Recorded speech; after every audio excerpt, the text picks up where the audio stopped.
The ability to quote is a serviceable substitute for wit. W. Somerset Maugham. At the beginning of the school year, I started writing down quotes that I found thought-provoking, motivational, or funny. I've always found quotes interesting, and I thought that by writing them down, I could potentially learn something about myself or about our world.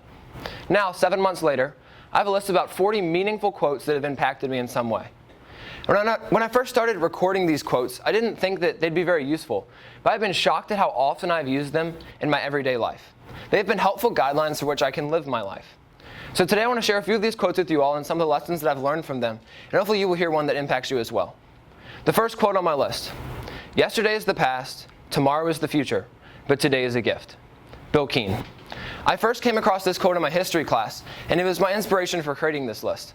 This quote is so important to us because, especially as high schoolers, we get so caught up in what we're going to be doing this weekend, or on upcoming tests, college applications, or really just our future in general, that we forget that today is what is truly most important. This can lead to unnecessary stress, which can cause harm for our students.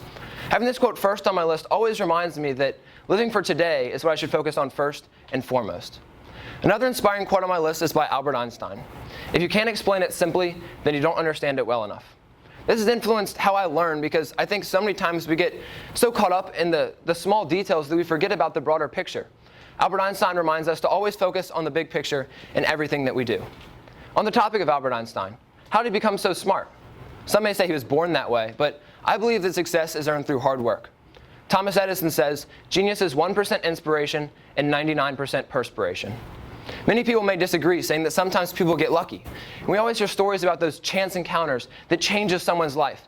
And I don't know about you, but it kind of scares me because I want to be successful. But what if I never have that chance encounter? Does that mean that I'll never succeed? Well, I don't think so, and neither does Louis Pasteur. Fortune favors the prepared mind. Now, I believe that a prepared mind is an educated mind. Not necessarily one that's just smart in school, but smart in life.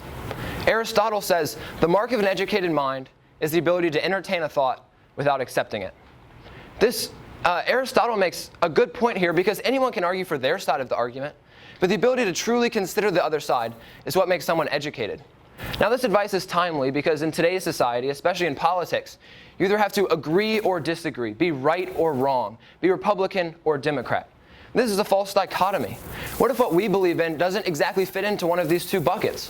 What if our opinion doesn't exactly conform to these options? Some may say you should change your opinion, but Thomas Jefferson says, "In matters of style, swim with the current. In matters of principle, stand like a rock."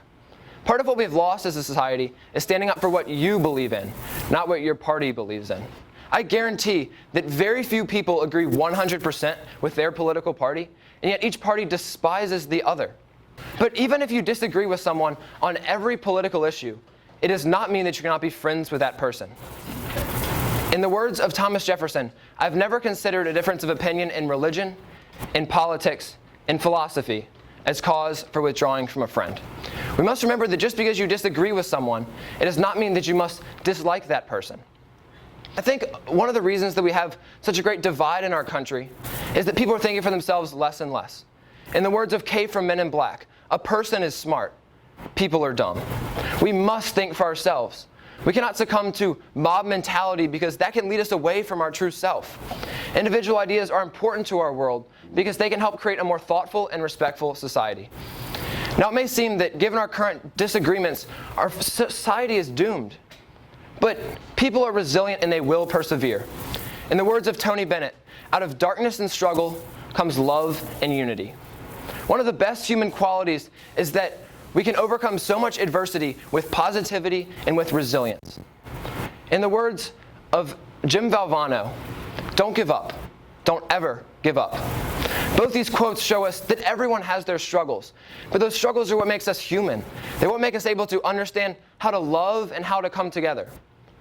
And that's why never giving up is so important, because even if it seems really hard, you never know what positivity can come from persevering through difficult times. For Tony Bennett, it even led to a national championship. And even some struggles that we think are unique just to us, they really are a lot more common than we think. According to Tom Papa, life is like a pair of skinny jeans when everyone is fat. No one fits in. So be yourself, be resilient, and don't give up, because you never know what positivity can come from overcoming adversity. In the words of Michel de Montaigne, "I quote others only in order to better express myself." So if we take anything from this talk, let it be that we must value today. We must be open to different ideas. And just because you disagree with someone, it does not mean that you must dislike that person. And in the end, perseverance wins. So I wish you all, in the words of my Aunt Marianne, happy days. Thank you.